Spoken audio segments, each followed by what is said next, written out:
ini menyatakan kemerdekaan Indonesia.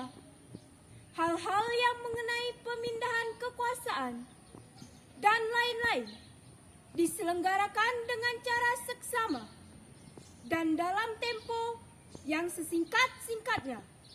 Jakarta, 17 Agustus 1945. Atas nama bangsa Indonesia, Soekarno-Hatta.